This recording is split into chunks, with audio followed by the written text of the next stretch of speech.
Taravez атындағы Оңтүстік Қазақстан мемлекеттік университеті филология факультеті, Қазақ тілі мен әдебиеті кафедрасы, шетел филологиясы, өзбек тілі мамандығының Фи-19-6Р тобы студенттері Әл-Фарабидің 1150 жылдығына арналған эстафетаны қабыл алды және оны әрі қарай жалғастырады.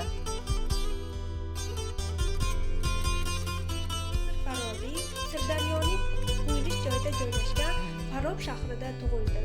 U dastlabki ta'limni Buxoro, Samarqand va Bag'dodda oldi.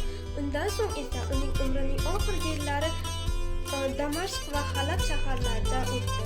Uning 160 dan ortiq asarlari mavjud bo'lib, ular orasida Arastoning Metafizikaga sharhi, tirik odamlar haqidagi kitobi, musiqa kitobi va shunga o'xshash juda ham ko'p asarlar yaratdi. Uning ba'zi bir tarixiy asarlarda 70 dan ortiq tilni bilishi ma'lumotlar.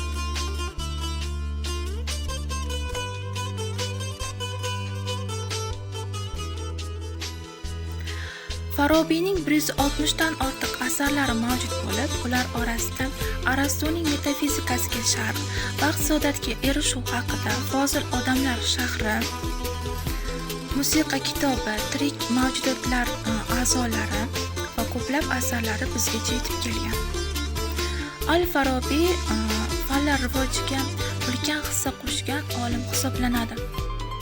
U Sharqda muallim Ussoniy nomi, ya'ni ikkinchi muallim nomi bilan mashhur bo'lgan. Al-Farabiy 70 dan ortiq asarlar yozgan degan ma'lumotlar qoldirilgan.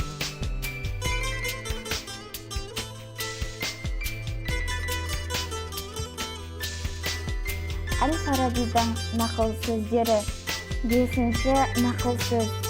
Adam kez kelgan жұмысқа жарамды бола бермейді. 11-chi naql so'z. Ең керемет әрекет бақытқа қол жеткізетін еркіндік. 12-chi naql so'z. Талпыныс тегі табандылық.